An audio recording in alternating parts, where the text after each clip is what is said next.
والعادیات، یہ سورت مکی ہے۔ اللہ تبارک و تعالیٰ نے اس سورت میں دوڑنے والے گھوڑے یا اونٹ کی قسم اٹھائی ہے، اور یہاں عادیات کے معنی ہوتے ہیں تیز دوڑنے والا۔ اب یہ تیز دوڑنے والے میں مفسرین میں سے بعض نے کہا کہ اونٹ ہے اور بعض نے کہا کہ گھوڑا ہے، لیکن جمہور کے نزدیک عادیات سے مراد تیز دوڑنے والے گھوڑے ہیں۔ اونٹ یہاں پر مراد کم لوگوں کے یہاں ہے، زیادہ لوگ کہتے ہیں کہ اس سے مراد گھوڑا ہے جو جنگوں میں زیادہ کام آتا ہے۔ اور اللہ تبارک و تعالیٰ نے گھوڑے کی خصوصیت بیان کی ہے کہ گھوڑے کی خصوصیت کیا کیا ہے، کہ انسان کے لیے گھوڑا کیسے اپنے آپ کو دوڑ میں لگا دیتا ہے، حالانکہ یہ انسان گھوڑے کا خالق نہیں ہے، گھوڑا اس نے پیدا نہیں کیا ہے، بلکہ گھوڑا اس نے اپنے پاس میں رکھا ہے، ٹائم سے کھانا دیتا ہے، اور جو کھانا دیتا ہے وہ بھی اس انسان کا پیدا کیا ہوا نہیں ہے، بلکہ اس کھانے کو بھی اللہ نے پیدا کیا ہے۔ بس یہ وقت پر کھانا دیتا ہے، پانی دیتا ہے، کبھی اس کی سیوا کر دیتا ہے، اس کو نہلا دیتا ہے اور اس کے ساتھ اچھا معاملہ کرتا ہے، حالانکہ یہ انسان اس کا خالق نہیں ہے، عارضی طور پر مالک ہے۔ لیکن گھوڑا اپنے اس مالک کی وفاداری پر کیسے آمادہ رہتا ہے کہ معمولی سے اشارے میں گھوڑا سرپٹ دوڑتا ہے، اپنے مالک کو پیٹھ میں بٹھا کر کے جنگوں میں گھس جاتا ہے، بیچ میں گھستا ہے، مجمع کو تہس نہس کر دیتا ہے، صرف اس لیے کہ اس کے مالک نے اسے کھانا کھلایا ہے۔ اللہ تبارک و تعالیٰ کہتا ہے کہ یہ ایک گھوڑا ہے جس کے اندر اپنے مالک کے نعمتوں کے احسان کا اثر یہ ہے کہ اس کی نعمتوں کے بدلے میں اس کے کام آتا ہے۔ یہ انسان کتنا ناشکرا ہے کہ اللہ تبارک و تعالیٰ نے اسے پیدا کیا، اللہ اس کا خالق ہے، اللہ اس کا مالک ہے، اللہ اس کا رازق ہے، اللہ اسے ساری چیزیں دیتا ہے، پھر بھی یہ انسان اللہ کا شکر ادا نہیں کرتا ہے۔ ایک گھوڑا ہے جس کے پاس میں زبان نہیں ہے، پھر بھی وہ اپنے مالک کی تابعداری کر رہا ہے، اور ایک انسان ہے جس کے پاس میں عقل ہے، شعور ہے، دماغ ہے، صلاحیت ہے، یہ ساری چیزیں ہیں، اس کے باوجود یہ اپنے رب کی نافرمانی کر رہا ہے، اپنے رب کی ناشکری کر رہا ہے۔ اس بات اللہ تبارک و تعالیٰ نے بیان کیا ہے اور انسانوں کے ذہن و دماغ میں یہ بات ڈالی ہے کہ تمہارا معاملہ اس گھوڑے سے بھی بدتر ہے۔ اللہ تبارک و تعالیٰ نے کہا ہے نا کہ انسان کی حالت جب ایمان کے مطابق زندگی گزارتا ہے تو وہ فرشتوں سے آگے بڑھ جاتا ہے، لیکن ایمان کے مطابق زندگی نہیں گزارتا ہے۔ اللہ نے کہا اولئک کالانعام بل هم اضل، کہ یہ انسان پھر انسان نہیں ہے بلکہ یہ انسان جانور ہے اور جانور سے بھی بدتر ہے۔ اب دیکھیے ترجمہ میں کیا کیا باتیں ہیں۔ اللہ تبارک و تعالیٰ کہتا ہے والعادیات ضبحا، قسم ہے ہانپتے ہوئے تیز دوڑنے والے گھوڑوں کی قسم، قسم ہے ہانپتے ہوئے تیز دوڑنے والے گھوڑوں۔ اس کے بعد اللہ تبارک و تعالیٰ کہتا ہے فالموریات قدحا، اور یہ گھوڑے کیسے ہیں کہ ان کے پاؤں میں نال لگی ہوئی ہے لوہے کی۔ اب یہ نال سے جب دوڑتے ہیں اور پتھروں پر چٹانوں پر چلتے ہیں تیز آواز میں، ان کا پاؤں پڑتا ہے زمین پر اور لوہے پتھریلی زمین پر، تو پتھر سے زمین اس کے پاؤں میں جو سم ہے یا نال ہے وہ نال پتھر سے ٹکراتی ہے اور ٹکرانے کے بعد آگ پر چنگاری پیدا ہوتی ہے۔ اللہ کہہ رہا کہ قسم ہے چنگاری نکالنے والے گھوڑوں۔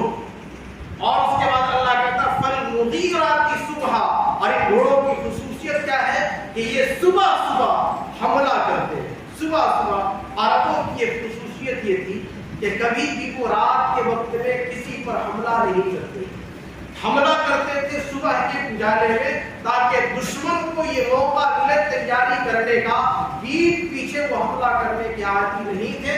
اسی مناسبت سے گھوڑے کو بھی اللہ تبارک و تعالیٰ نے کہا کہ یہ وہ گھوڑے ہیں جو صبح کے وقت میں دشمن پر حملہ کرنے والے ہیں، ان گھوڑوں کی قسم۔ اس کے بعد اللہ کہتا فَأَثَرْنَ بِهِ نَقْعًا، اور پھر یہ گھوڑے گرد و غبار اڑاتے ہیں، ایک جماعت کی شکل میں گھوڑے دوڑ رہے ہیں جنگلات میں، صحرا میں، بیابان میں، اور ان کی ٹانگوں سے دھول دھول اور گرد اڑ رہے ہیں اور اڑنے کی وجہ سے فضا میں سارے گرد بکھر جا رہے ہیں، تو اللہ کہتا ہے کہ وہ گھوڑے جو گرد و غبار کو اڑاتے ہیں فوسطن به جمعا، اور پھر یہ گھوڑے بالکل دشمن کے بیچ میں گھس جاتے ہیں بغیر کسی پرواہ کیے ہوئے، ہمارے مالک کو نقصان نہ پہنچے۔ اپنے مالک کو پیٹھ میں بٹھاتے تو گھوڑے ضرور ہیں، لیکن کوشش یہ ہوتی ہے ادھر سے چلنے والے تیر، ادھر سے چلنے والے تلوار ہمارے جسم پر پڑے اور اپنے مالک کو بچاتے ہوئے ادھر ادھر سے نکلتے ہوئے دولتی مارتے ہوئے پیچھے پلٹتے ہوئے اپنے مالک کو بچاتے ہیں اور تیروں اور باروں کو اپنے اوپر کھاتے ہیں۔ یہ ان گھوڑوں کی خصوصیت ہے، کس کے لیے؟ جس مالک نے اسے صرف کھانے کا انتظام کیا ہے، اس کے لیے کھانے رہنے سہنے کا انتظام کیا ہے اور کبھی کبھی نہلانے کا انتظام کیا ہے، اس مالک کے لیے یہ گھوڑے کتنا کچھ کرتے ہیں۔ لیکن اللہ تبارک و تعالیٰ کہتا ہے کہ ان الانسان بربہ لکنود، بے شک انسان اپنے رب کی ناشکری کرنے والا ہے۔ کنود کہتے ہیں ایسی ناشکری کو کہ اللہ تبارک و تعالیٰ نعمتیں بھی دے رہا ہے، اللہ تبارک و تعالیٰ کبھی کبھی تکلیفیں بھی دیتا ہے، تو اللہ کی نعمتوں کو یاد نہ کرے، لیکن کبھی مصیبت آ جائے، دکھ آ جائے، تکلیف آ جائے تو ان تکلیفوں کو یاد کرے۔ اللہ کی نعمتوں کو یاد نہیں کرتا ہے، اللہ کی تکلیفوں کو یاد کرتا ہے۔ اور کبھی کبھی ایسا بھی ہوتا ہے کہ نعمت بھی یاد نہیں ہے، تکلیف تو پوجا ہے، تکلیف تو یاد سب کو رہتی ہے، لیکن اللہ تبارک و تعالیٰ کی اتنی ساری نعمتیں ہیں، ان نعمتوں کو وہ کبھی یاد نہیں کرتا ہے اور نعمتوں پر اللہ کا شکر ادا نہیں کرتا ہے۔ تو اللہ کہا کہ یہ انسان اللہ کا اپنے رب کا ناشکرا ہے کہ اتنا کچھ اسے ملا ہوا ہے پھر بھی اپنے رب کی شکر گزاری نہیں کرتا ہے۔ وَإِنَّهُ عَلَى ذَلِكَ لَشَهِيدٌ، اور اس بات پر انسان خود گواہ ہے۔ جو کچھ یہ کرتا ہے انسان کو معلوم ہے کہ ہمیں نماز پڑھنا چاہیے، ہمیں صدقہ خیرات کرنا چاہیے، ہمیں اللہ کی دی ہوئی نعمتوں کا حق ادا کرنا چاہیے، یہ انسان جان رہا ہے، اس پر وہ گواہ ہے، لیکن پھر بھی وہ ایسے کام کو نہیں کرتا ہے۔ وہ خود اس کے اعمال یہ بتلا رہے ہیں کہ ہاں سچ مچ میں یہ اللہ کا نافرمان انسان ہے، اللہ کی نعمتوں کی قدر نہیں کرتا ہے۔ اس کے بعد آگے اللہ تبارک و تعالیٰ کہتا ہے وَإِنَّهُ لِحُبِّ الْخَيْرِ لَشَدِيدٌ، اور بے شک یہ خیر سے بہت زیادہ محبت کرنے والا ہے۔ خیر سے مراد یہاں مال ہے، مال سے بہت زیادہ محبت کرتا ہے، مال کی محبت میں گرفتار ہے، مال کی محبت اچھی بات نہیں ہے۔ اب یہ جو مال ہے حالانکہ جائز طریقے سے کمانا، جائز طریقے سے اس کو جمع کرنا، جائز طریقے سے رکھنا اور اس سے محبت کرنا یہ تو گناہ نہیں ہونا چاہیے۔ تو اس سے مفسرین نے یہ بات لکھی ہے کہ ایک تو ہوتا ہے مال کی محبت میں جائز اور ناجائز کی تمیز نہ کرے، رات رات بھر جاگ رہا ہے مال کو اکٹھا کرنے کے لیے، وہ مال جائز راستے سے آ رہا ہے یا ناجائز راستے سے آ رہا ہے اس کو وہ دیکھ نہیں رہا ہے، بس اس کی طلب یہ ہے کہ ہمارے پاس میں مال آئے، حرام سے آئے، سودی کاروبار سے آئے، رشوت سے آئے، بے ایمانی سے آئے، غلط دھندے سے آئے، بس مال آنا چاہیے، اس میں لگا ہوا ہے اور مال کی محبت میں گرفتار ہے۔ تو ایسی محبت اس کو ہلاک اور برباد کرنے والی ہے۔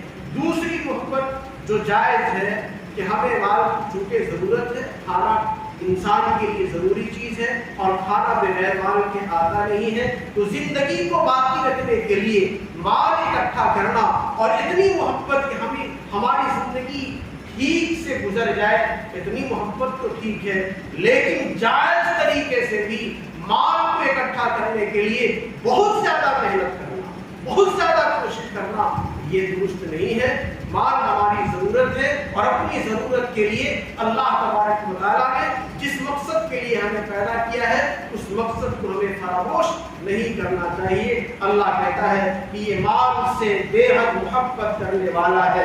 افلا یعلم اذا بعثر ما فی القبور، کیا اسے معلوم نہیں ہے، کیا یہ بات جانتا نہیں ہے کہ اسے قبروں کے اندر جو چیزیں ہیں وہ ساری چیزیں نکال دی جائیں، قبر میں جتنے مردے ہیں وہ سارے مردے نکال دیے جائیں گے، قبر کھول دی جائے گی، بالکل تل پٹ کر دیا جائے گا اور ساری قبر کے لوگوں کو نکالا جائے گا۔ کیا یہ انسان اس بات کو جانتا نہیں ہے؟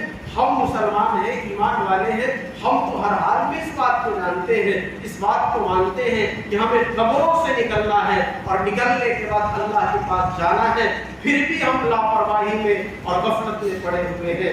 آگے اللہ تبارک و تعالیٰ کہتا ہے ان ربهم بهم یومئذ لخبیر، اس دن اس کا رب پوری طرح باخبر ہوگا۔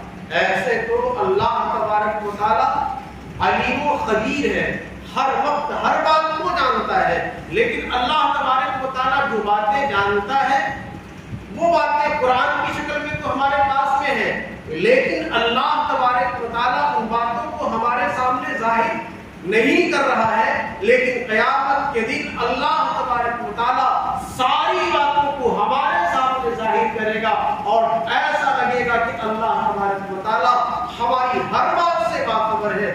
خبیر تو پہلے سے ہے، لیکن اس دن انسان اپنی آنکھوں سے دیکھے گا۔ تو اسی مناسبت سے اللہ تبارک و تعالیٰ نے کہا کہ اللہ تبارک و تعالیٰ اس دن ان کے حال سے پوری طرح باخبر ہوگا۔ تیسری سورت ہے سورہ القاریہ۔ وَحُصِّلَ مَا فِي الصُّدُورِ، ہاں یہ ایک اہم بات ہے۔ یہ اہم بات اس لیے ہے کہ انسان جو کچھ کرتا ہے، ہم نیکی بھی کرتے ہیں، برائی بھی کرتے ہیں۔ نیکی کرنے والے خاص طور سے یہاں پر غور کریں۔ اللہ تبارک و تعالیٰ نے کہا وَحُصِّلَ مَا فِي الصُّدُورِ، جو چیز ان کے دلوں میں ہے اسے بھی ظاہر کر دیا جائے گا۔ نیکی کرنے والے نے کس نیت سے نیکی کی ہے اللہ تبارک و تعالیٰ کو معلوم ہے۔ ہم نے صدقات خوب کیے ہیں، ہم نے خیرات خوب کیے ہیں، ہم نے بھلائی کے کام خوب کیے ہیں، لیکن ہماری نیت کیسی؟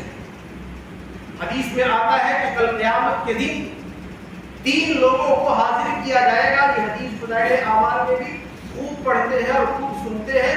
اللہ تبارک و تعالیٰ 3 لوگوں کو بلائے گا، ان میں سے ایک عالم ہوگا، ایک مجاہد ہوگا اور ایک سخی ہوگا۔ تینوں کو اللہ تبارک و تعالیٰ بلائے گا۔ سب سے پہلے عالم کو بلائے گا اور عالم سے کہے گا تمہیں ہم نے علم دیا تھا، اس علم کو تم نے کیسے استعمال کیا؟ عالم کہے گا کہ یا اللہ ہم نے تیرے علم کو سیکھا، پھر اس کو تیرے بندوں کو سکھایا، نہ جاننے والوں کو بتایا، خیر پھیلانے کی کوشش کی، مقصد تیری رضا تھی۔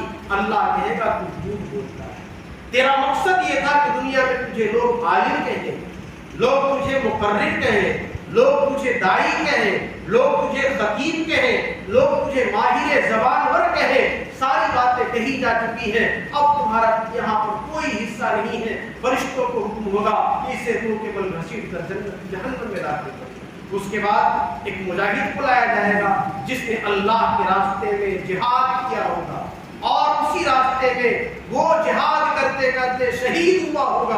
اس مجاہد شہید کو لایا جائے گا اور کہا جائے گا تمہارے پاس میں طاقت تھی، تم جنگ میں لڑتے تھے، کہ کیوں لڑتے تھے؟ تم اللہ سے کہے گا اے اللہ ہم لڑتے اس لیے تھے تاکہ اسلام کا غلبہ ہو جائے اور تو راضی ہو جائے۔